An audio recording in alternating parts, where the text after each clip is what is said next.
Good evening, everyone. Welcome to our 12th lecture.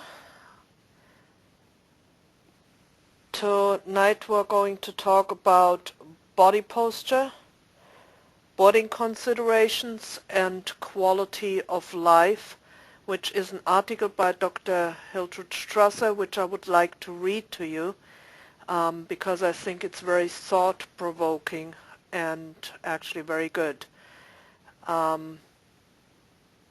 Let's start with body posture, and what you see here in the very first slide is a few of our horses that we had in the clinic at that time. They usually do not have halters on when they are outside, but this was just after morning feeding and before they go in the walker, and so they still were waiting to get sorted into the walker.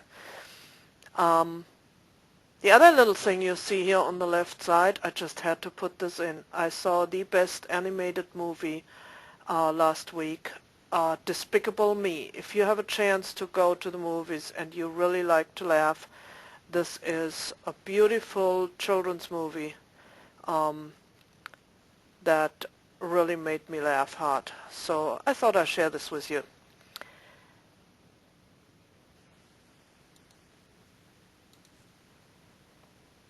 When we talk about body posture, we're talking about the fact that the horse is spending most of the day in nature in a grazing position. Therefore the head is low and the center of gravity is forward and the forehand is bearing most of the weight. This is a natural position for the horse. So when we have this position, we have a wide open angle between the shoulder blade and the upper arm, an open angle between the upper arm and the lower arm, and a large angle between the heel and the ground. Heel to ground angle is very open. When we have a horse that stands with the head high, then all these angles are closed, shoulder to upper arm to lower arm, and the heel to ground angle is very narrow, which means that the horse has most of the weight on the heel.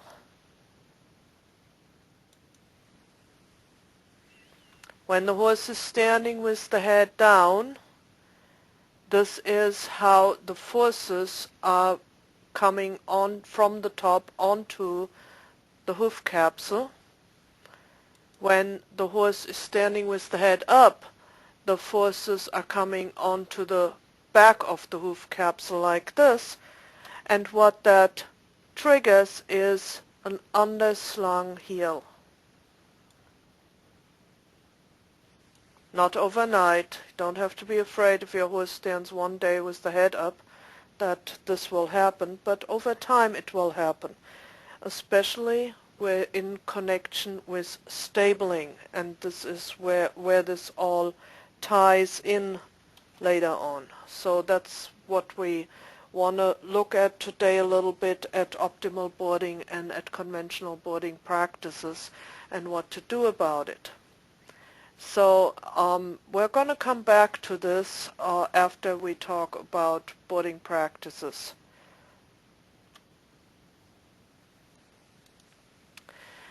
It is also important not only that our horses live with the head down most of the time, but also that they get ridden in a reasonable form, in a form where the horse has an easy way to balance himself and to work with the added weight of the rider on the back. That does not mean you shouldn't collect a horse, but it means you should get it first physically fit that it can do the other work for short periods of time and not for hours on end. This is a little drawing, and I don't honestly know anymore where it came from. I just found it in the myriads of pictures that I have, and I thought it was very good. To make a plan, if you have a certain size of acreage, may it be small or large, to make a plan, what could we do with our property to make this for the horses more interesting, to give them more movement, to expose the horses to various terrains, or to expose the horse to the terrain that you want to ride him on, and most important, and again and again and again, to give him movement. Getting away from conventional boarding takes a little more than just a leap of faith. It takes some vision, ingenuity, and money. This thing with the money will never go away. There are some shortcuts that you can take, but you can't take them with rebuilding your property so that it's more reasonable for the horse. Let's just go one more time over the requirements that the horse has. Herd life, more than one equine. Continuous movement, preferably on various footing or at least on the kind of footing you want to ride. Daily exposure to water and shelter from the wind. These are the things that you need to take into consideration on your property or on the property where you want to house your horse. That is pretty important. So I have just put this up here as an example. It's pretty good. There are various areas where the horses can move. This is one, this is the other one. The only thing that I would change out of experience is up here by the barn is a water area. It's either a water barrel or an automatic waterer. There's somehow water for the horses available by the barn. I think it would be better to close this off and have just the pond, if the pond is accessible for the horses, available to the horses, so that they do not, if they have the water here by the barn, they will rarely use the pond. But if you only have the pond as their only water source, they will move down to the pond, drink there, and then they will mosey back up because you could put the food just back here. And if you have no other water, they would have to come all the way around here and go down here again. And then maybe they would check out what is around here, and so on. Different, here's gravel or rocks. Here they have pea gravel. They have some electric fencing, which always helps to keep these adventurous little critters where they're supposed to go. And so making a plan like this is a good idea. There's a book by Jamie Jackson named Paddock Paradise that could give you some ideas as well. I think it's available at Amazon.com or at Star Ridge Publishing. I'm not sure if Star Ridge Publishing is .com or .org, so you have to Google it. That's his own publishing company. So I have put together a few ideas for optimal boarding and pointing out a few things to you. Sorry that the pictures are a little fuzzy, but I can either do that or make them smaller and then you can't see it either. So these are the only ones of that situation I have. This is an old barn in Germany. They have a lot of cattle farmers have turned around after the price fell out of the cattle farming, and they couldn't make a living anymore, and changed their barns to boarding barns for horses, which is a little bit more lucrative. So here somebody has built the back of the barn, cleaned it up, made a shelter with an overhang roof. And it's closed on two sides, and the horses can communicate with each other here, and this is probably an indoor area where they can be even more in, and they can move around here at free will in any weather. This is another rebuild from a plain area to a horsey area with fencing around it, where the horses can move and have different activity areas with shelter. Looks as if there's some stabling back here. So these things can be done in Germany. It's a little bit different than here because property is at a premium. They are selling their land not by the acre or by the half acre. Even they sell it by the square meter, which is a little bit more than a square yard. So you can only imagine what this costs to have a large area available to your horses. When you have an area that is very much used by horses and on an incline, it helps to put some gravel down and really tamp this down. This here is a three-sided enclosed shelter where the horses can use this later on, and this gravel got spread around there and got and that way it doesn't wash down when you have a lot of rainfall. You want to try to avoid to have very muddy areas.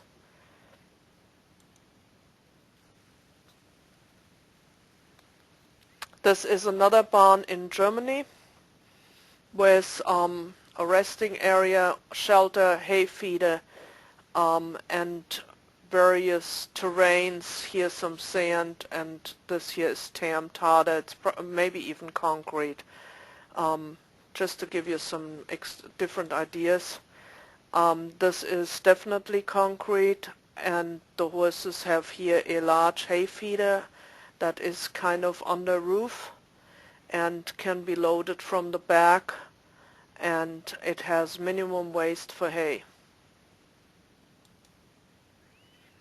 Here is a little tack room where people can store their tack, and an enclosed area or closed off area where they can get their horses ready, and again shelter area under a large roof.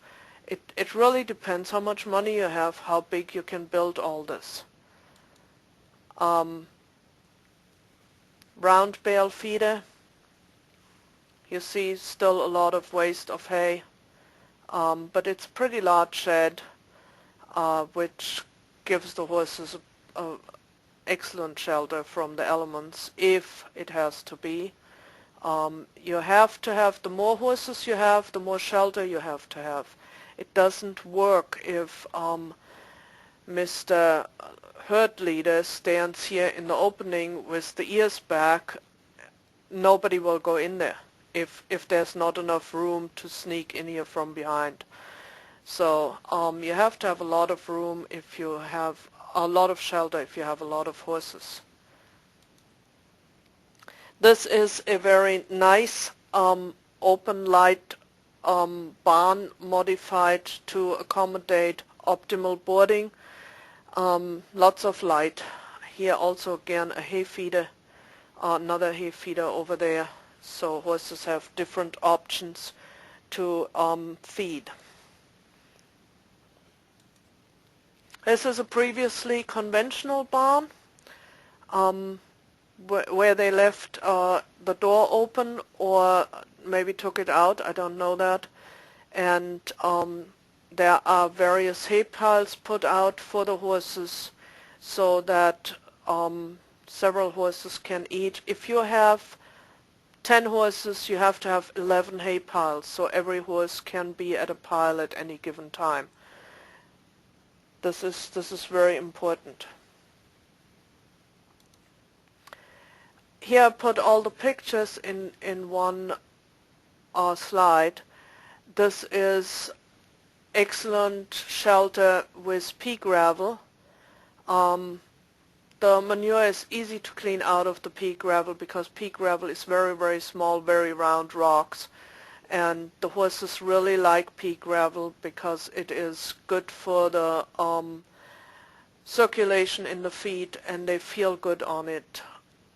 Dr. Bauke has made studies on this, that if your horse stands on pea gravel, the blood flow is slowed down, and because it is slowed down, it feels good to the horse and it reaches even the finest capillaries, and the horse gets, even in the finest branches, good circulation when it stands on pea gravel. So this is an excellent medium to get your horse to get well again after he had shoes on or after he had an episode with founder or contraction or what have you. Nice barn, lots of light, but also shelter from the elements. Here in the walkway between two areas, they have put some rubber mats or grids down, most likely to avoid a lot of mud in this area where horses go in and out. This is a fairly simple solution, three-sided shelter with some mineral feeders, but again, in this shelter there's no more space than for maximum 3 horses, and they have to get along pretty good. If there is a alpha mare that is standing here in the middle, nobody comes in. They're all out. This is just deep enough for one horse to stand there. It's about the length of a stall, maybe a little bit less. So, but horses need to have some shelter. I find that trees are usually not quite good enough. So, water options in optimal boarding. The most optimal is a pond or a lake. But it has to be accessible, it has to have a shallow area where the horses can really easily walk into it. But that is the most natural water source, and it only works if you have no other water on the property. If you keep the water and the feed source close together, they will just mosey over, take a zip out of the water barrel, and then go back to eating. We have for a lot of years already a Nelson waterer in the pasture because we unfortunately do not have a pond. And it has in our area huge insurance problems, and we have looked into it and thought about it, and it was just not feasible. So we opted for, in the pasture, for a Nelson waterer. This one is at least 10 years old. It sits on a concrete pad. It is not cheap, but you can see how nice it still is. It's super easy to clean. And what I like is, even if this water heats up in the summer, the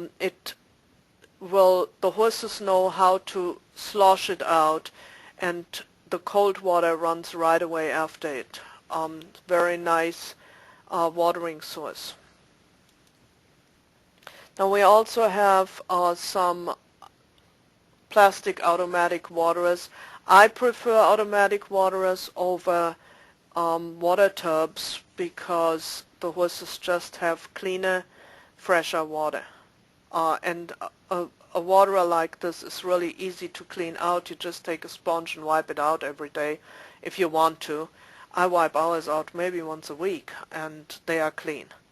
And when you have a herd out, you don't know how much every single horse drinks anyway. It makes no difference. So having a barrel, in South Carolina, if you have a water barrel, you can at 6 o'clock in the evening hang a few tea bags in and make your horses some tea. The water gets that hot. That's really not a good source for horses to drink out of. So then let's look at feeder options. If you feed any kind of concentrates or vegetables or what have you, we will talk about nutrition in, I think, two weeks, then it is always good to have a possibility to feed your horses separately. And this here is a very good idea. It's about 3 feet wide, so that just one horse fits in there at any given time. No normal horse tries to get in here behind another horse. That's just crazy. And they all can line up. You have to have as many as you have horses, and then they get fed here in the front. And this is a very easy way to feed your horses separately. It doesn't have to be this high up. Even so, this is nice because they can't, no horse can reach over and bite the next one.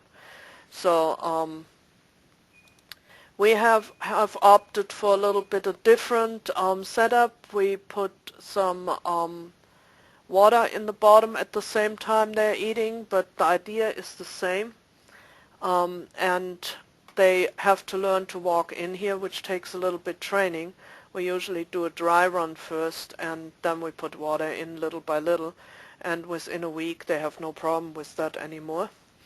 And then when we have a lot of horses, we close them in, because if the first one runs out, well, once he's done eating, it creates havoc with all the others. They get anxious and they can't eat anymore. So we just leave them standing there for a little bit.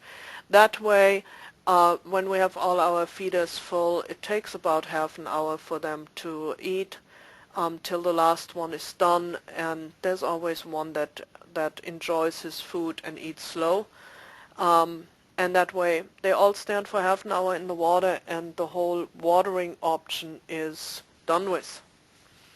Then we have, for the claustrophobic horses, for the super claustrophobic horses, an extra waterer outside where they have some hay, and we can hang a fence feeder here, and they can eat their grain ration or whatever they are getting there in peace away from the others. Some horses don't do well, especially those who had bad trailer experiences. They don't go easily in these chutes, and if we have horses that come to the clinic for only a brief time, we don't usually, especially when they have handicaps with the feet, that's why they're coming, and they don't want to go into the indoor spas, we let them stand out here by themselves, and that works. All of us who are now into more natural horse husbandry had at some point, or most of us had at some point, a barn. So did we. This is our barn from as it was set up in the training days, with stalls here on the left. We kept these stalls. They come in handy to store stuff, and also to put occasionally a horse in there that needs to wait for hoof care or what have you. And then we covered the bricks, the concrete bricks, with rubber mats. Not quite finished here in the back, but meanwhile it's for years finished, but this picture got made when it wasn't quite finished. And we have about 250 feet of continuous rubber around the barn, at least 12 feet wide. So the horses can come in here at any time and have shelter. They have mineral feeders, they have hay in here. They really can be comfortable in here, and they enjoy this often in the summertime when it gets really, really hot around 5 o'clock in the afternoon. They kind of doze a little bit in the barn. This is an option if you have not a lot of land. This is again in Germany. The next door neighbor is living here. That's their house. So you see how tight this is. These are single stalls, and they have little areas where the horses can go out behind them. It is better than having them all the time in the barn. It's not optimal, but it is what these people made out of it. Next slide is a facility in British Columbia from Miel Bernstein, a colleague who has, I want to say, at least 40 horses at her place. She's breeding, and her own horses have shelters in these little pasture shelters, and the clinic horses have runs outside their stalls where they can enjoy the fresh air, see each other.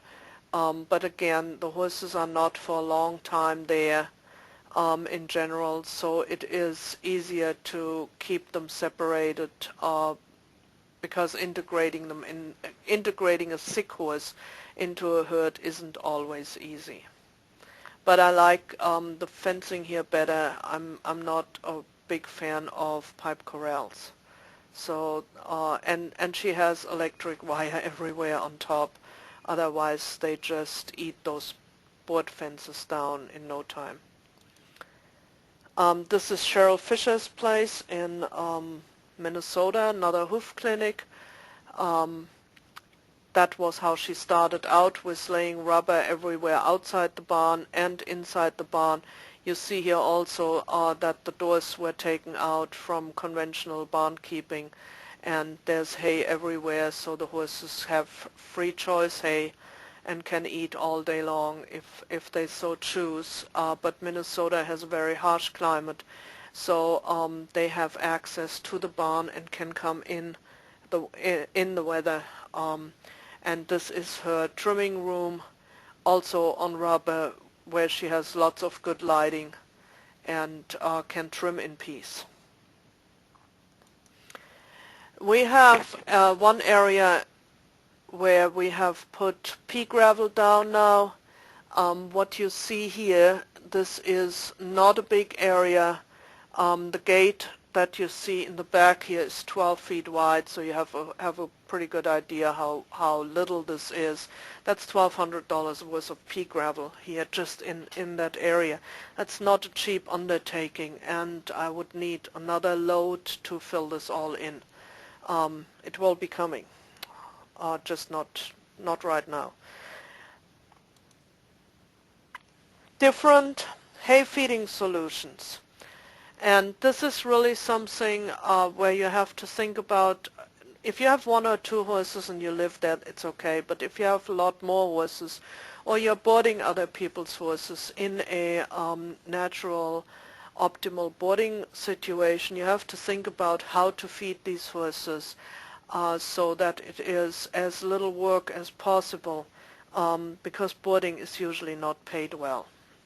So, or there's not a lot of money in boarding. So you have here a hay feeder that has very little waste. It can be filled directly from back here, which works very well. This is a similar setup where a round bale can just be unraveled and put into the feeder here. That works actually great. This is again Cheryl Fisher's idea. She gets in Minnesota the best hay she can get is in huge bales that need to be maneuvered with a front end loader or with a round bale spear. And the lid here of this custom-made feeder opens up. You can actually open this and drop the hay in a whole bale from the top, and then through this slope here, the hay always slides down, which this is a great idea, except that the horses mostly eat this way sideways, and they're holding the head constantly sideways. And while this works, it is not quite optimal. This here is optimal.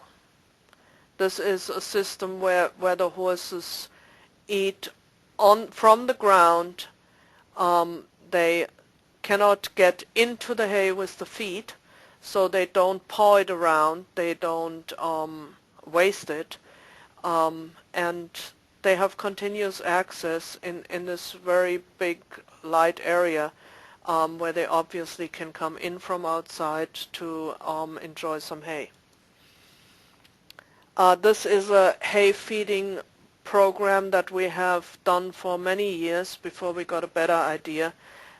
We had this little workhorse and put 2 bales on the back, cut them open, and then just while we were driving pushed the hay off flake by flake and drove as fast as possible, and that way you had the flakes all spread over the property, and the horses kind of, we thought, would be moving more than if we put it all in one pile. But again, it's a lot of waste, and we will find out in the nutrition lecture why putting hay out in clumps is not such a good idea to begin with. So here is the better idea. Hay nets.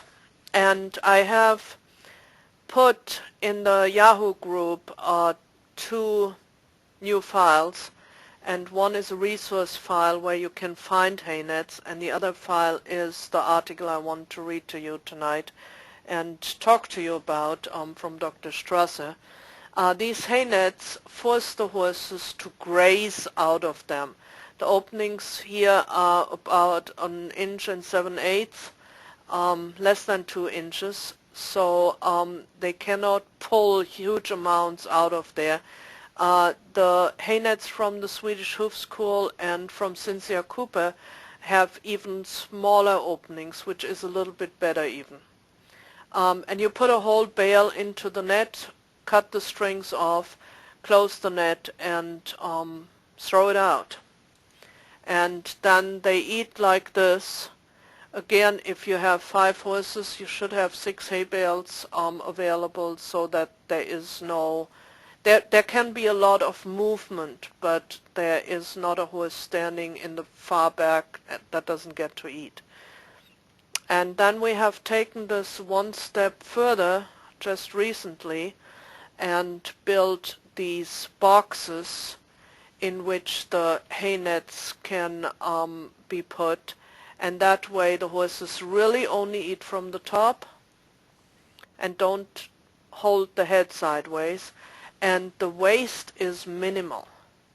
There's almost no waste. You can go ahead and pick this up if you want to in between. They might even eat this. And once the bale is empty, it gets refilled. And that's that. That is pretty simple. At the moment, we feed hay about once every 2 weeks. We have 7, I think 7 of these boxes, all spread over the rubbered area, and the horses just walk around and eat a little here and eat a little there. Mostly they have pasture at this time, but even during the summertime when they have plenty of pasture, we always offer some hay extra if they like to eat it. And we have a few horses that really like to eat hay. Movement is so important, and there are various ways you can move horses. You can build this paddock paradise. I know there are studies out there that say that horses in big pastures move more than in a paddock paradise. I think none of these studies are made quite so that it can be compared. You would have to have the same horses at the same time frame, same climate principles, so that you don't compare spring to summer or winter to fall, stuff like that, but you compare one summer to another summer, and then have horses in a paddock paradise over a long term and other horses in a big pasture. I don't think it's quite done this way, but I don't know. And everybody has to do what works for him and what works for him on his property. But the more you can get these horses to move, the better it is for their health and for their well-being. This is Nancy Filbert's setup in Wisconsin. She had at the time a bunch of horses, and she just fenced in a track where they couldn't turn around, and then she rode behind them and just pushed them along. You can do this, or you can do it with an ATV. Whatever works for you. Works for the horses if they move. We have a little bit of different setup. Because we have a hoof clinic, we have installed a walker. This walker is 60 feet wide, so the horses are not really on a tight circle, and you can regulate the tempo from crawling to a pretty good clip in the trot, where they trot about 6 miles an hour. That's one of my midgets up here who goes, so he doesn't get too fat, every day for an hour in the trot in the walker. And the other midget is in here as well, but I got only a picture of one of them. So this works for us. This automatically turns around every 5 minutes, so the horses don't just go in one direction. And the only thing you have to do is you kind of have to look once in a while and remove the manure in this setup. But it's a small price to pay. This walker holds 6 horses, and when we're really full, it's a lifesaver to have these horses moving. And the horses that really need it the most, you can put them 3 times a day in for 10 minutes rather than for half an hour. So this is if you have the money, if you can afford it, or if it's feasible for you, this is an excellent exercise opportunity for horses. Let's talk a little bit about what conventional boarding does with horses and why we don't think today anymore that this is good or works.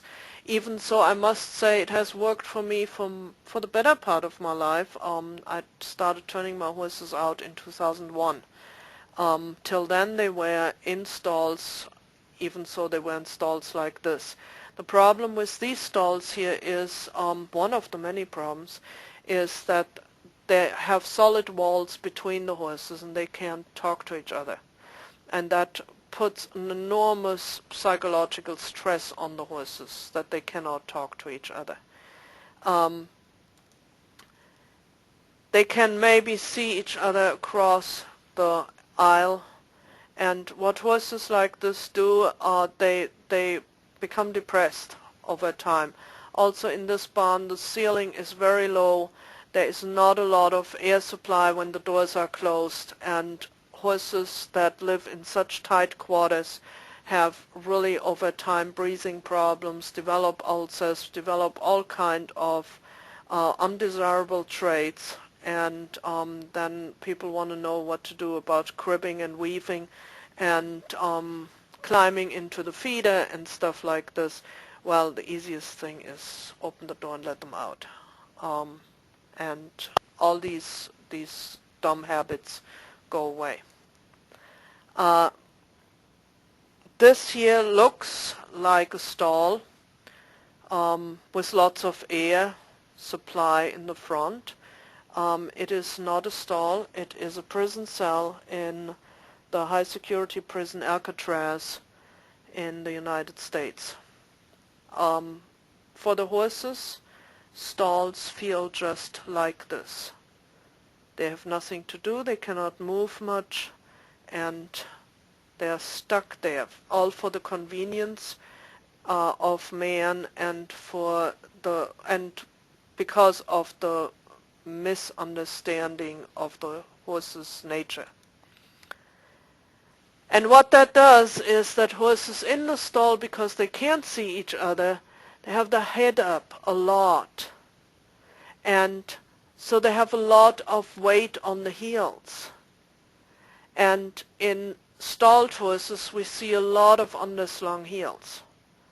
And this comes from always having the head up, number one, and from standing in bedding that is invariably drenched with urine and littered with manure overnight. You can't clean it up all the time, and Ammonium that is in urine and in feces destroys protein. And as the hoof capsule is made out of protein, when the horse hits with the whole heel area, the ammonia, then it makes that heel area weak and the heel underslings even easier. Just want to run this by you one more time. Head up is not a good idea for horses. Not natural. And we have this huge problem about the horse being locked up and really having psychological problems.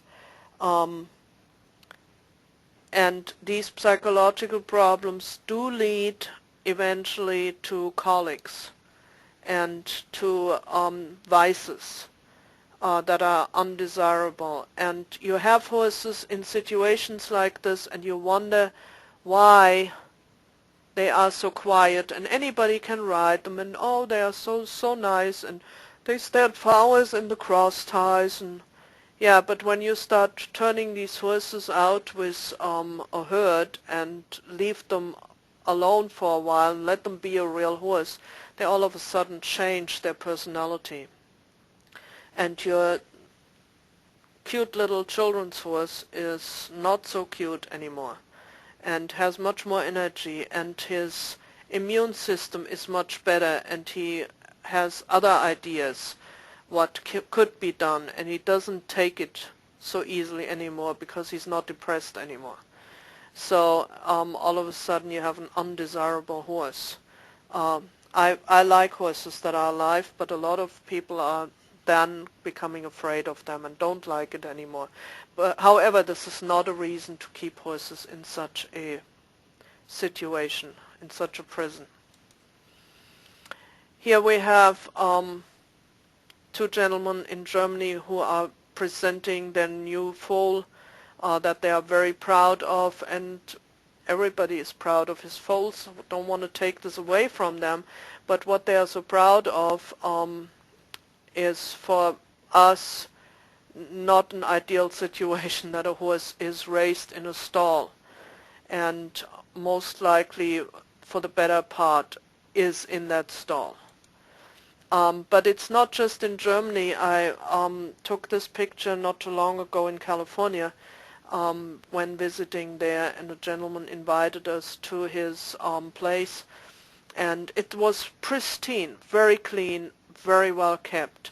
But what you see here on room for this foal with his dam is all there was.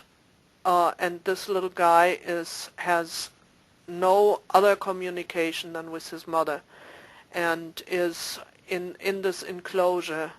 And when he gets weaned, he goes in an enclosure like this all by himself. No other horse. So this is really not a good situation either way.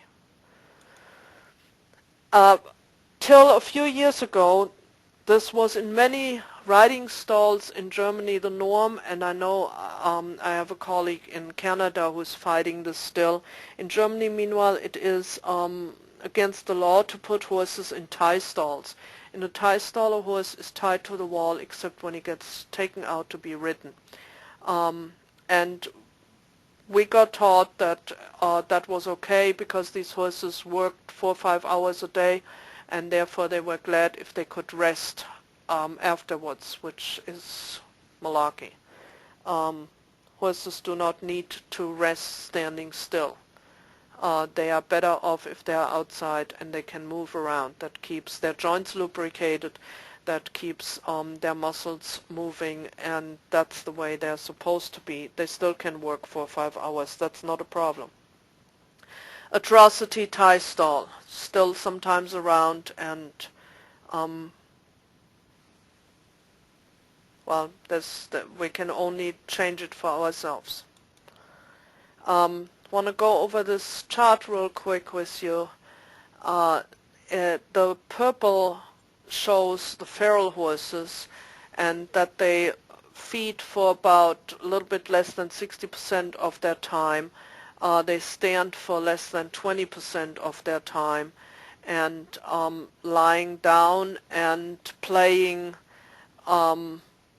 is the rest of the time.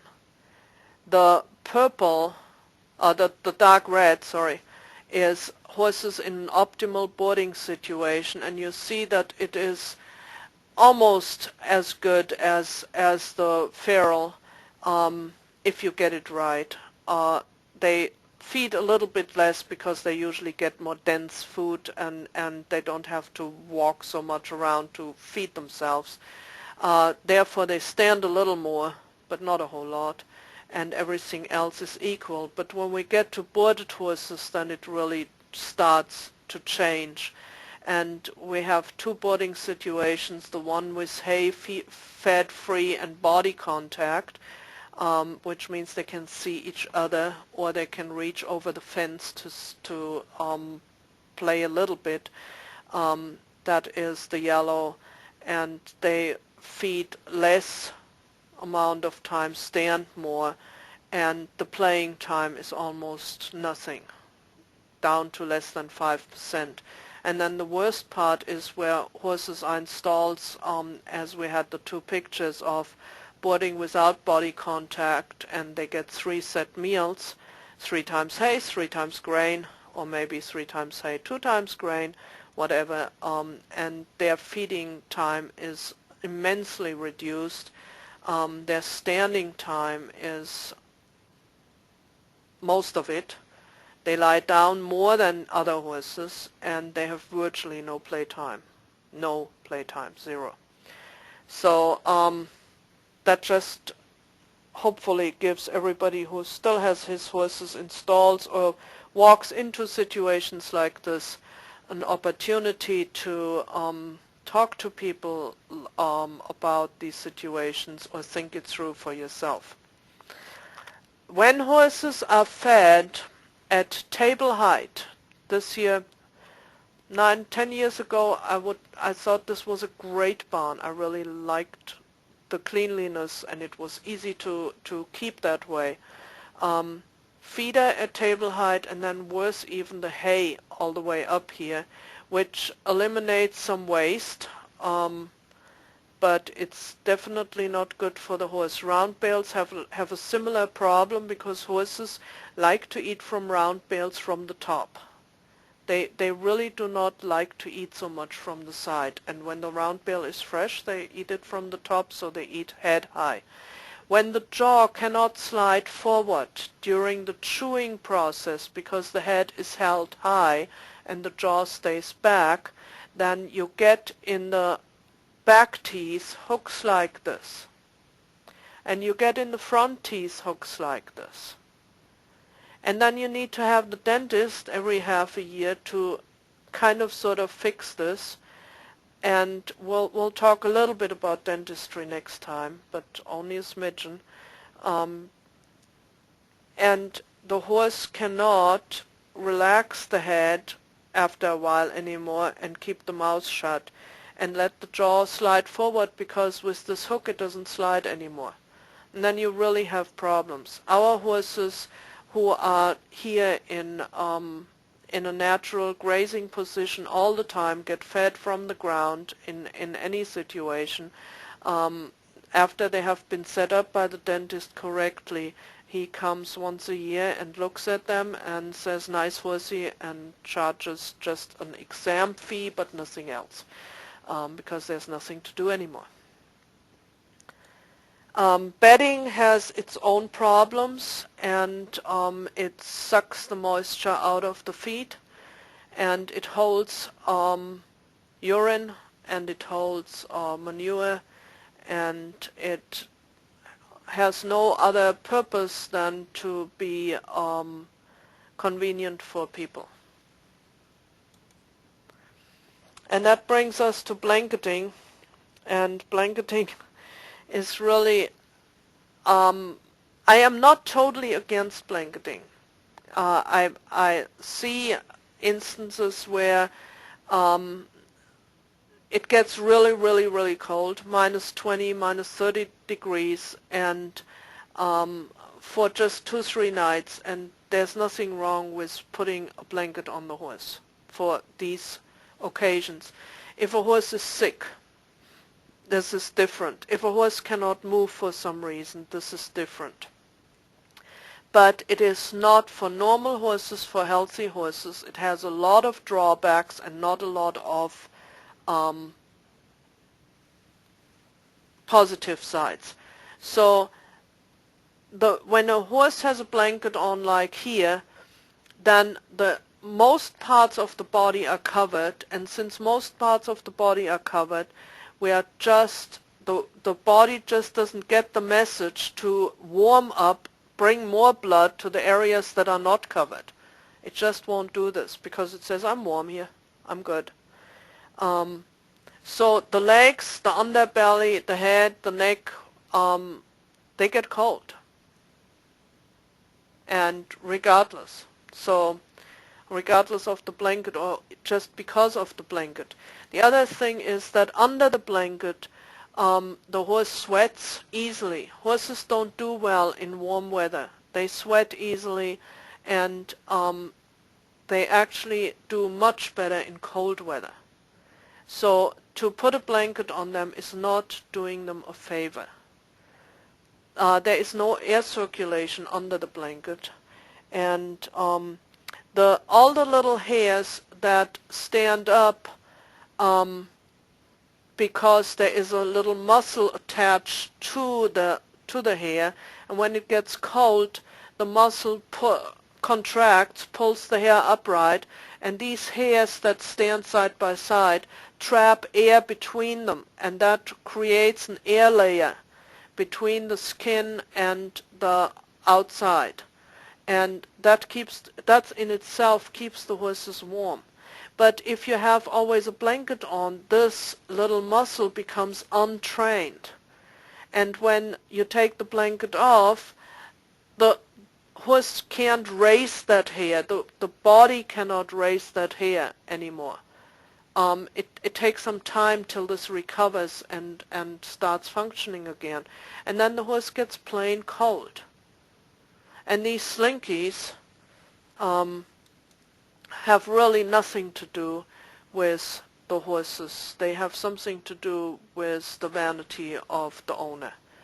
And this horse much rather, I swear to you, would like to have this off and have a nice roll to scratch his back in this substrate here. That would really do him a whole lot better. In this context, I would like to also mention the trimming of whiskers and ears is atrocious. Horses have whiskers like cats have whiskers. They feel with them. And you wouldn't trim your cat's whiskers, so don't trim your horse's whiskers. They need them because they can see at the end of their face. They can actually not see what's going on right in front of their muzzle. So they have to lower the head and feel with the whiskers how close they are to the ground and what's actually up there. And cutting this off is very difficult for them. The hairs grow in the ears to keep the insects out. So cutting the ears clean and then putting cream in or fly repellent in makes no sense. If you need a clean look, then push the ear together and clip it straight flush out so there sticks nothing out, and that will do. It's that simple. So much about optimal boarding and what boarding does to the horses, conventional boarding does to the horses, and a few things. And I hope that the one or the other of you can help people that have their horses in conventional boarding situations to see how this really doesn't work for the horse. In the same vein, I would like to share with you the article from Dr. Strasser, How Can We Assess Quality of Life in Horses?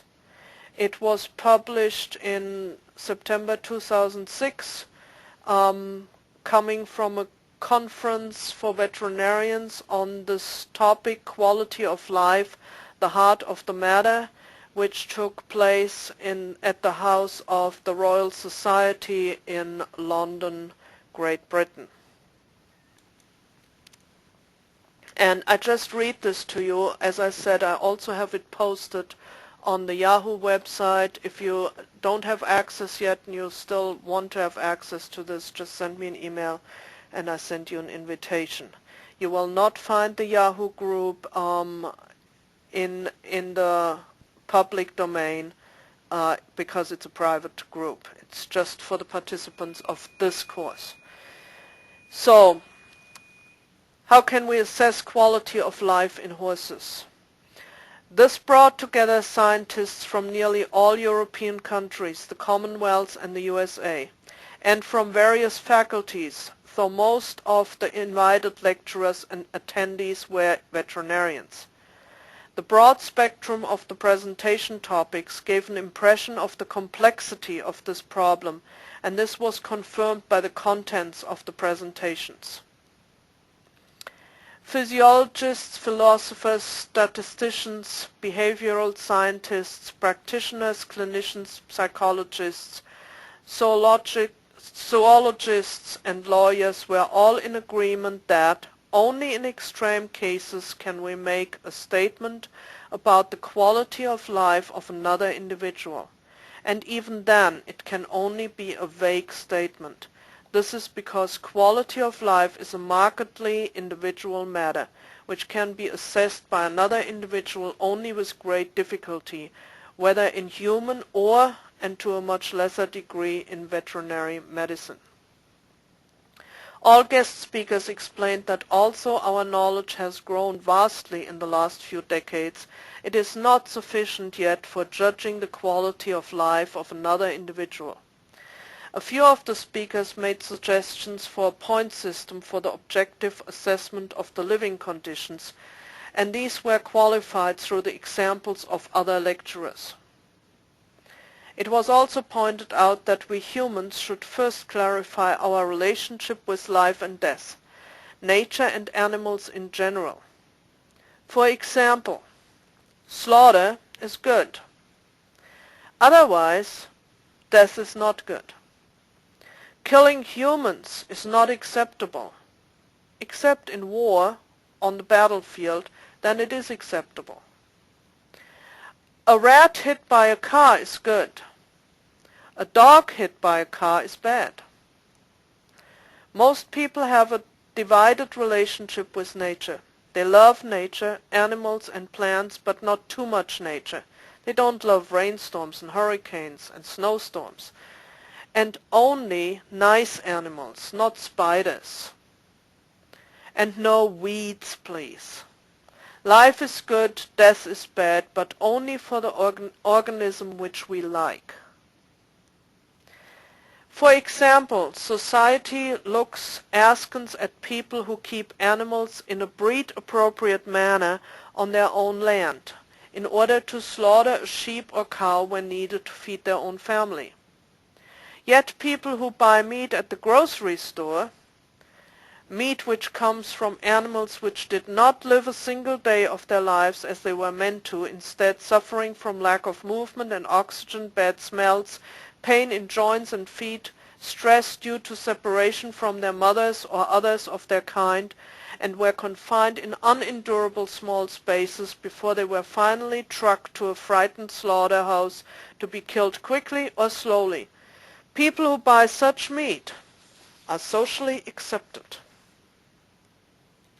People must first gain clarity with themselves about such details before they can presume to pass judgment about the quality of life of an animal. Unfortunately, the presentations barely addressed animal physiology as a basis for assessing the quality of life, well-being, or suffering. For example, when they are talking about research animals and determining the quality of life of these animals, they are measuring by old oppressive standards and not by what the animal requires physiologically. In my eyes, it is imperative that veterinarians are highly knowledgeable about the physiology of their patients in order to determine their required quality of life. If we transfer this to horses, where there seems to be the greatest discrepancy in the perception of the importance of lameness, that means when a horse has breed-appropriate living conditions, good pasture with the chance to move, and the company of other horses, and the owner looks after the problem of the animals, which means he treats them, then we can assume that this horse does not suffer unreasonably from a painful foot. For an animal with a highly developed sense of smell, it is a great detraction of his quality of life if he must live in an enclosed space with many others of his kind, where he is constantly subjected to the smell of the other animals and their excrements. Yet it is probably less the strong smell that is a problem rather than the lack of variety of olfactory stimuli which he would find in nature. That means it is terribly boring, and boredom is pure stress. Aside from that, the acrid odor of ammonia in a horse stall destroys or damages the mucous membranes, and this leads to other health problems. Unfortunately, the conference in England also did not address the exasperating topic of non-steroidal anti-inflammatory drugs. These are phenylbutazone, also known as bute, equipalizone, etc. These anti-inflammatory drugs constrict capillaries. Through this, swelling and pain from pressure is reduced and nerve function is inhibited. These are the desired effects. Unfortunately, there are side effects which are especially pronounced for horses, because horses respond well to non-steroidal drugs. Due to the drug's effect on capillaries, kidney function is reduced. With prolonged use, this leads to a slow poisoning of the animal. That's why on the instruction leaflet accompanying such drugs, it specifically states that they should not be used over longer periods of time. These longer periods of time mean no longer than 4 days. Another side effect occurs as a result of the active ingredients of the drugs attaching to roughage and remaining longer in those areas where hay stays in the intestine longer. For example, in the stomach, appendix, and large intestine. In these areas, the drug acts, that means it constricts the capillary, for prolonged periods, which results such as separation of the mucosa of the intestine. Large areas of open wounds develop in these parts of the intestine, and normal digestion is disrupted as a result. Even weeks after the prolonged use of non-steroidal drugs, large pieces of intestinal mucosa can be excreted, which often lie like a hairnet around the feces. Side effects of circulatory disruptions can, depending on the dosage and duration of use, be found in all organs. These side effects are listed in the pharmacological textbooks of veterinary medicine, but not respected in the practice of equine medicine. On a philosophical, legal, and ethological level, attendees were cautioned against suing animal owners for cruelty to animals, in cases where an owner was trying to keep an animal with various health problems alive, even though objectively an observer might feel that the animal does not have good quality of life. Special relationships, bonds between humans and animal may also have an influence on the quality of life of the animal. May they be positive or negative?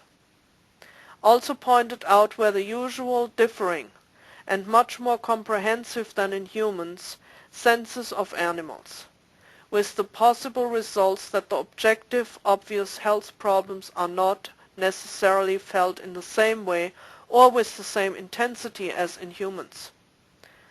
Another important statement was, freedom from pain is not the same as good quality of life. Life consists of a collection of positive and negative experiences. A life with only positive experiences is not necessarily to be seen as good quality of life.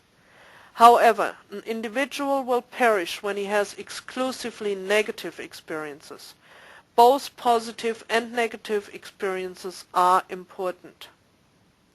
Pain was not listed by most of the lecturers as a main disruptive factor for good quality of life. For the order of importance for good quality of life, several speakers were of the same opinion. 1.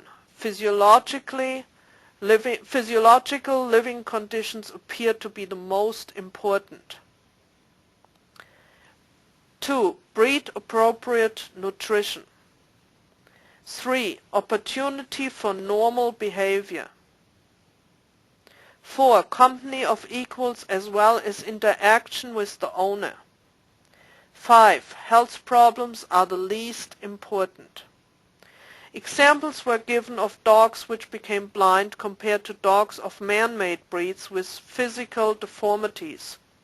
Fashionable animals such as ones with legs or noses that are too short, too much skin, etc., which causes the animal lifelong suffering. The blind dog probably suffers little if the owners are considerate, while dogs with deformed noses suffer from constant breathing problems.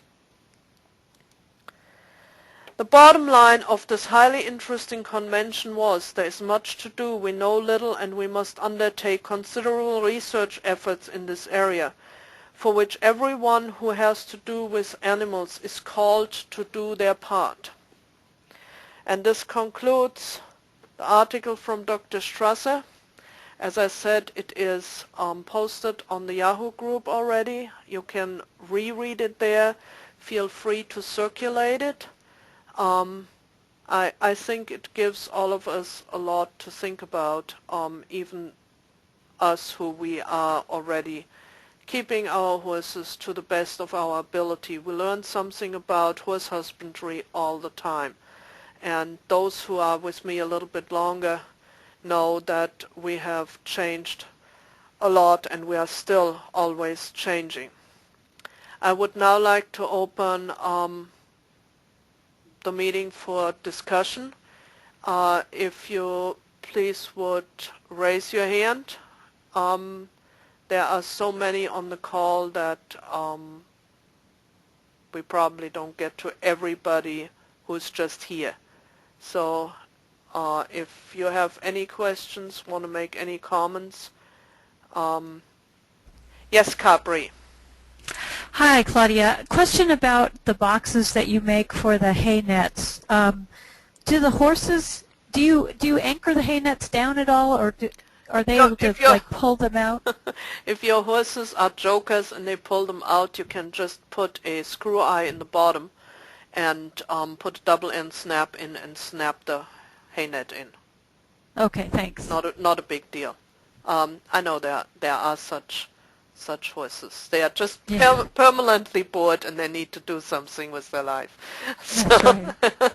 But interesting, since we have more than two, we started out with one box and the hay net constantly left the box. And since we were busy with other things, we didn't tie it down. As we got more boxes, the hay net stayed in the boxes. I don't know what that was. Maybe this is just my horses are a little bit different too. So just like yours. Does that answer your question? Yes, thanks. Okay, you're welcome.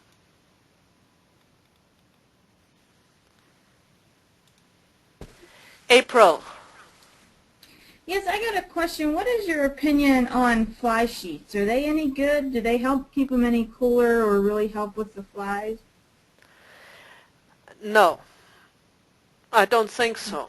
I think anything that you put on a horse like this is annoying to the horse. Fly sheets, the thing about flies, and we talk about this next time, about fly control and flies in general, is horses that are healthy have no fly problems. Flies are animals, insects that thrive on decaying stuff. And the less healthy your horse is, the more toxic your horse is, the lower his immune system is, the more flies it collects. And we have other ways to take care of the flies. I don't like any type of clothing on the horse. If a horse, however, is very compromised, and I always want to make this disclaimer, and is very sick and is immensely bothered by the flies, then put everything on him you can till he gets better. But you will see that as the horse gets better, it will get easier on him. That's Okay, that's my opinion.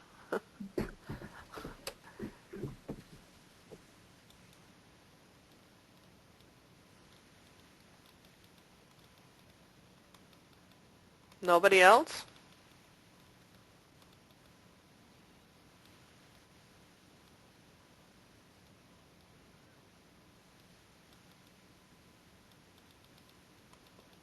Really not.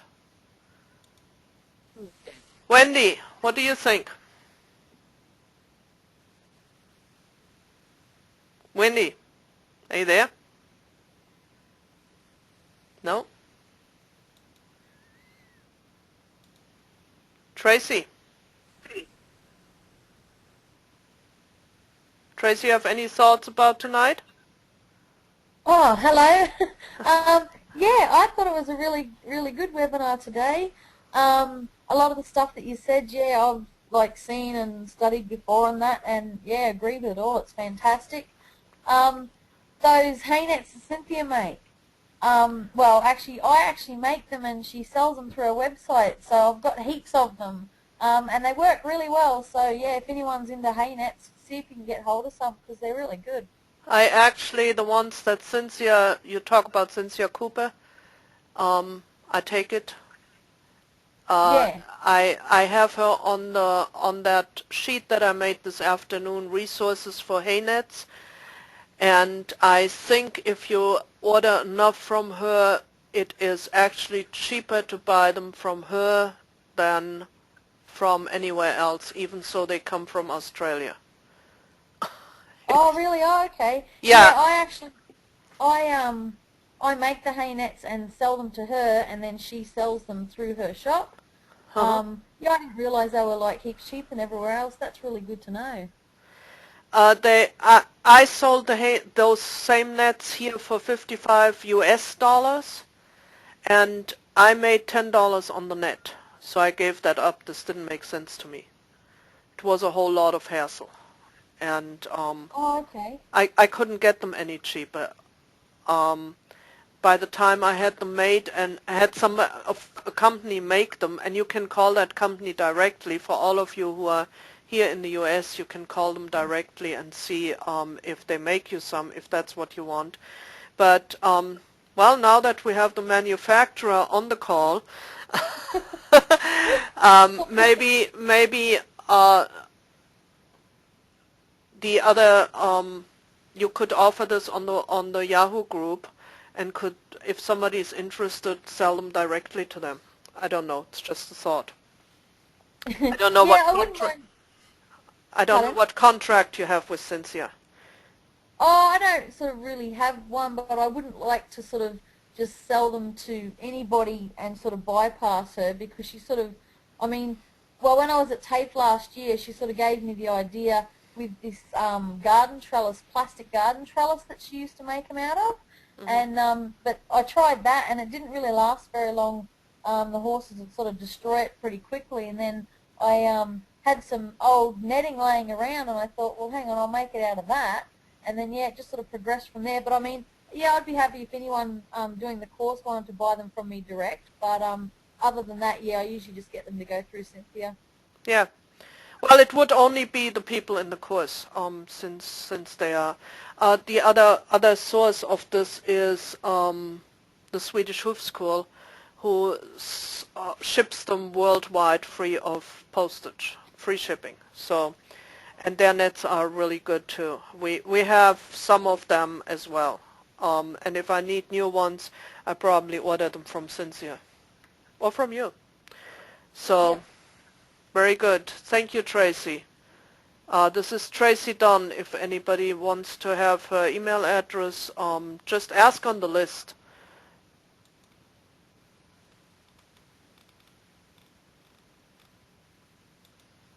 Amy. Hello. I just wanted to share, I searched and searched for hay nets with small holes last year, and the only ones that I could find locally were actually made for goats. And they're quite big. They only hold about 4 or 5 flakes, but they only cost $6. Oh, in Canada. I know. Canadian dollars, yeah. Yeah, in Canadian dollars, but I mean, I managed to get the tax store here to order them in, and I thought, oh, well, even if they don't last, they're only $6. So I bought 6 of them, and I've used them for almost a whole year, and they're all, none of them have been wrecked. And my horse actually throws them around.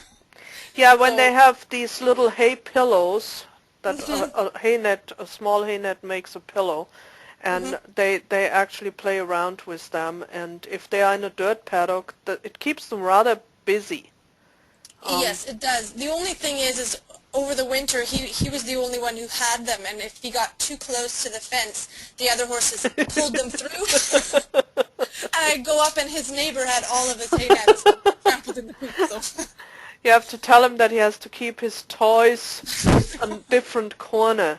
Well, Well, he'd roll them and swing them, and yeah. Yeah. It was trouble. Okay. That was it. Very good. Thank you, Amy.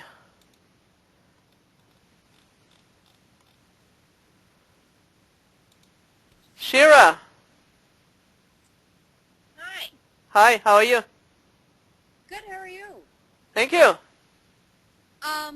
You know, it was interesting when you were talking about fly blankets. Right now I'm boarding at a facility where there are a number of Icelandics, straight from Iceland, who have an autoimmune response to the no-see-um gnats that we get. Uh-huh. And so they get Swedish. Uh-huh. And they've discovered that the only way that they can control them actually is with the Boet blankets. And that's really the only way that they've been able to control these horses' symptoms for the Swedish. So just once in a while you do come up with a situation with a mostly healthy horse who may be from a different climate or area where they've just never been exposed to these bugs, and the immune system has a complete overreaction. Yeah, I believe that Swedish comes from toxins, and therefore they get allergic reactions to the bug bites, and I actually could help these horses with the detoxification system that I use, but they would have to contact me about that. And I know from my own thoroughbred, and you and I have talked about this, his Swedish actually went away with a nutritional change. Yeah. And this year he's kept his mane, he's kept his tail. He's Yes. you would look at him and you wouldn't know he has Swedish this year.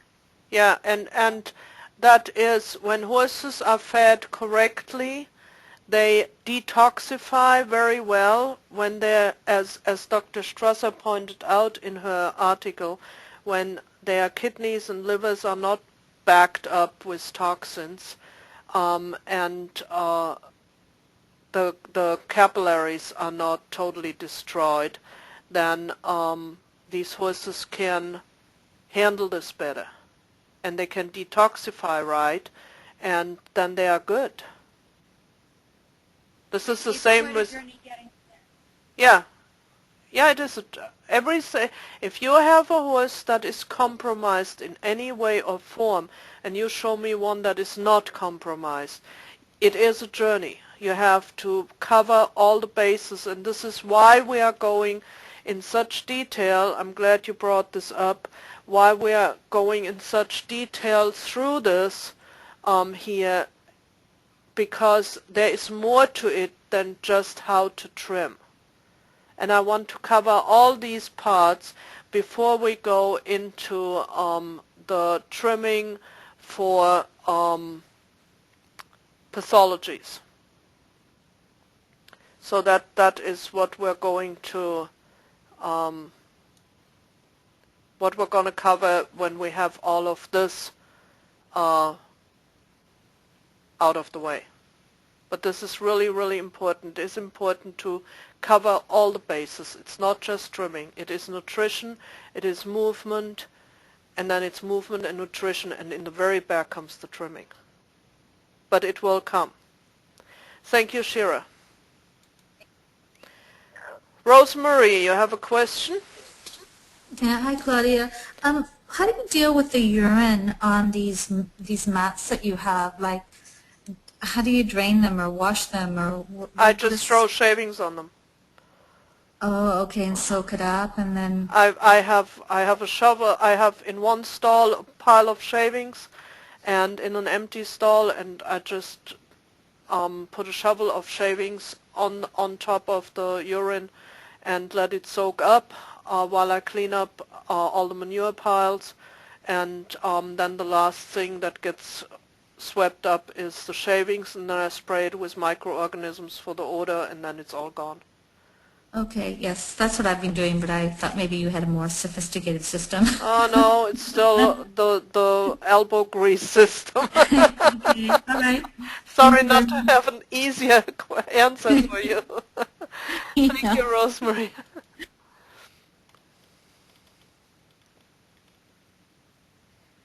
Anybody else? Questions?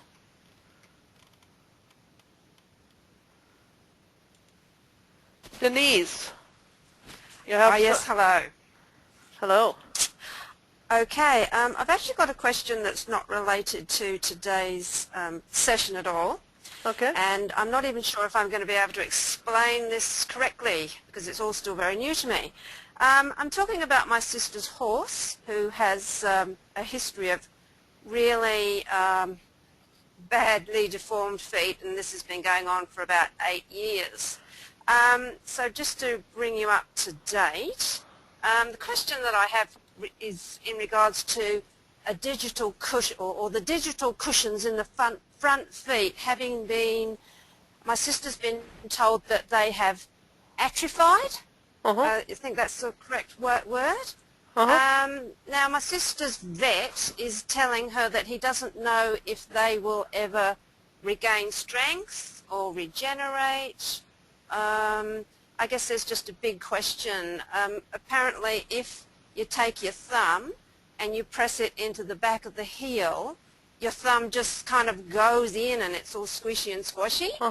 Yeah. And it's just, this is being related to me over the phone. It's not something I've seen, but her vets seem to be very unclear as to why this has happened and if they can regain strength. The horse has been on Bute long term and is still very lame with Bute. Yeah. So does that, can you sort of get a picture where I'm coming from? I have the picture for a few weeks already. I actually saw the pictures. Yeah. I think Julie Lytle posted them. Oh, okay. Good. Yeah. So that's the same horse. Yes. Well, when it came up, it's the sister of somebody or what have you. I don't know. I don't remember how this all came together. But the thing is this: Lynn Williams in New Zealand she has a case study, and we're going to look within this course at this case study, and where she has rehabilitated a horse with bulb contraction, which is a almost non-existent digital cushion, and has done a splendid job, but also says we did everything else. We did the nutrition and the movement, and the horse had a lot of reasons to move, and the owner got a lot of involved. And since this is going with your sister on for so long, I don't foresee this happening somehow. That this horse is eventually going to get the shoes off, and she will say, "It doesn't matter. I will do anything at this point to get this horse right." Yeah, I feel like I'm sort of I've been trying to explain to her what I'm learning through your course and through speaking with Julie Lytle in great detail. I think my sister is sort of questioning what you guys know as compared to her having what she describes as like one of the best vets in Queensland. Why should she believe what new information I'm sort of pushing onto her when it seems to contradict, I guess, what her vet is telling her? But at the same time, her vet basically says that he doesn't know what more he can do with the feet. And as I say, the latest thing is that this digital cushion issue has come up, and he suggests that the horse is stabled every night to keep him off of the wet and keep him out of mud, and he gets turned out with boots on. And I guess that's the current situation. It was just that my sister was asking me, can this digital cushion regenerate? Yeah. And I think I know the answer will Yes, only it be can. with optimum treatment barefoot-wise. Yeah, and this is, Denise, this is the problem that we're running into, and I hear this quite often. I read some lists. I'm participating silently in quite a few Yahoo lists, and Gretchen Fassauer has one of the biggest lists in the country here, or worldwide, and she's on the call tonight. And what we hear again and again and again is that somebody's pal, somebody's sister, somebody's mother, father, daughter has a horse, and they have shoes on, and these feet are atrocious, and they don't think they can do this. And the sad truth is, if they don't think they can do this, then they cannot do this. They have to come to the realization themselves that they can do this. Otherwise, it's not going to work. Look at the situation. The horse is on drugs. These drugs are destroying his entire insides every day. You're going to take the shoes off. He's going to be more lame than he is now. This is the Yes, kind I think that's the most, sorry to interrupt, I think that's the most sort of, the whole point is like when they take the shoes off in order to, you know, put a new set of shoes on or retrim them, etc., the horse can't even stand, if you can't take 4 shoes off at once. That's what I'm trying to say. They have to take 1 shoe off and put a shoe back on before he can actually, he can't even stand on 4 feet. And so what she's saying is obviously like, if he can't, you know, we can't possibly do what you're saying because he can't even stand up without shoes on. No, this is a long-term rehabilitation. And the way this has to go is this horse would have to be homeopathically detoxed and at the same time get the hind shoes off, the hind shoes, not the fronts. Yeah. And has to get reshod on the front till he is reasonably detoxed. Has to get off of the painkillers because that is crashing his system.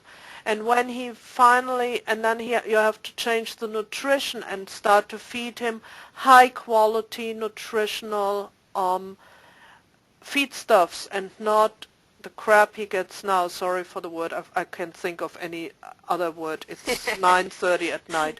So, so when these things happen, then people that are not believing in this. They don't have the stamina to see this through.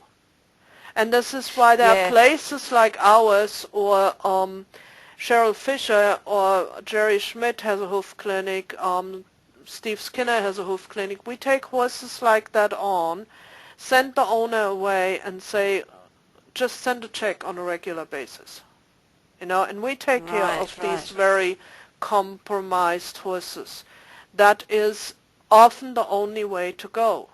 You know, send the horse to somebody who knows what they're doing. Since Julie is leaving the country, send the horse to Carola, and have somebody take care of the horse till the worst is over. That's what I would suggest. I was going to actually ask. Well, thank you for that. I just see this horse obviously getting to the stage where the vets hand it back and say, sorry, can do no more. Mm-hmm. My sister was saying that she cannot find anybody up in her area that uses your system. They seem to be barefoot trimmers, but they're not of the same sort of thought as you guys are. Do you know anybody up in the Brisbane area of Queensland? No. Do you have any contacts? No. The only contact I may have is not qualified. And Julie has a better oversight there and a better overview. And as I said, I would rather find somebody who would take this horse on and try to rehabilitate him, and she just stays out of it for a while. I'd say for the first 3-4 months. Okay. Yeah? All right. I don't see it happening. It's a bit wishful thinking on my behalf, I suppose. Sorry for that, Denise. But thank you. Okay. Thank you for sharing. That's all right. It's quite funny, really. It's probably the only thing my sister and I have disagreed upon. Okay, good. That's good. You can't agree on everything. All right. Thank you so much. Thank you. You're welcome. Gretchen? Gretchen? You had your hand raised. So now, oh, hold on. Now you're unmuted. Sorry, the first one didn't go through. Gretchen? Can you hear me? Yeah. Oh, you can? Yeah. Oh. So well, can everybody else. Can anyone else hear me? Yeah. Well, okay. There are some barefoot techniques that are being used that are just as numbing as orthopedic shoeing. It's basically just like orthopedic shoeing without nails. You can use dental impression material over pads and then put it on with glue-on shoes, or you can put it on with casting material, and it pretty much eliminates moving up and down of the coffin bone. Mm-hmm. And that would work without all this detoxing. But I think that what will happen is, even though the x-rays will appear to show progress, what will happen over time is the laminar connection will get weaker and weaker.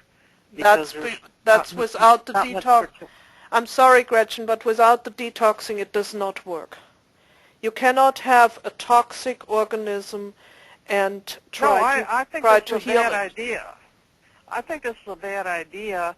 It basically is the same thing as orthopedic shoeing, and it keeps the horse comfortable. It's palliative, but it actually breaks down the hoof because the circulation's been so reduced. Right, right. So, you know, we hear about this, about, wow, you know, I'm holding the feet together with calves. Yeah. And so you could do something like that, and the horse wouldn't have some kind of a healing crisis initially, but a year down the line, he'll be worse. And sooner or later, a horse that is this compromised, I have seen the pictures, they are not pretty. a horse that is this compromised will sooner or later have to go through some kind of healing crisis unless you are very, very careful and you really, you can, and I just want to map this out, and anybody who has to leave, please feel free, this may go on for a while. I have worked a little bit with casting, just out of curiosity, and I think if you do put a gel pad under the foot and then cast it onto the rim of the hoof, it allows the hoof to be comfortable without a boot on. And for the moment being, it eliminates that the hoof is compromised by nails and the vibrations of the shoe. And therefore, with a correct trim on it, granted that, therefore the whole situation will be put a little bit better into the right direction till the horse has grown enough foot, because this is usually the problem, that the horse just does not have enough horn capsule on this foot to sustain this, and has a very weak laminar connection. And as you detox the horse and as you start to bring him around, he can grow, because the hoof is kept together, a better laminar connection. But you have to be very, very good with this, and you have to really stay on top of it. This is, in my opinion, not a situation that you can do in the field. This is something that has to go in a supervised situation, which means this horse has to live with a trimmer. It doesn't all have to be rubber floor all the time, but it has to be somebody who can make modifications here, there, everywhere. That's what I'm talking about. Well, I did know an old racetrack trimmer, and back before I was up on barefoot, I said, well, if my horse is more comfortable in hard bars, why can't we keep him in hard bars forever? And he said, I can't exactly tell you how it works or why, but they quit working after a while. Yep. And in my perspective now, I'm thinking maybe what he was talking about is the circulation gets so compromised that pretty soon, it's just deteriorated. Your entire laminar connection breaks down. That's what it is. Yeah. And and this is the problem with the horse of Denise's sister. This is not a 5-year-old horse. This horse has already a few years on him, if I recall this right. And if something should be done, it doesn't do any good to stuff him with more bute and put more shoeing on him. Something should be done. Start the process. But as I said, and I can't repeat this often enough, it doesn't help to bash these people over the head. They have to come to this conclusion themselves. And sometimes it helps to educate them a little bit and say, like if Denise calls her sister now and says, I have learned something tonight about the non-steroidal anti-inflammatory drugs. They actually destroy the capillaries of the kidneys and the liver and destroy the mucosa of the intestinal lining, and and that if she says, I didn't know this, but I want to share this with you, and I hope Denise is still around, yes, she is. then maybe the sister sees another facet of this. Or maybe Denise just copy the article from the website and send it to your sister. All these options are, I'm a few continents away. That's all the help I can get you. But thank you for your input, Gretchen. Very good.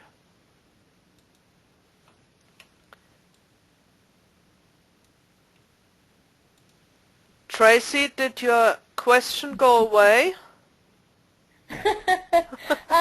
Actually, no, I was just going to type it into the Yahoo group, just with Denise's sister's horse, which was really interesting. Thanks for telling us about that. Has Julie recommended a lady, she's actually a vet called Alison McIntosh. She's about an hour or so from Brisbane. I know she's done some Strasser training at some point a while back, but I don't think she's strictly in like a Strasser trimmer now. I did a clinic with her on that, and she's a really nice lady, and maybe she might be able to help you out. I'm not sure, but she is a vet as well, so that could possibly come in handy.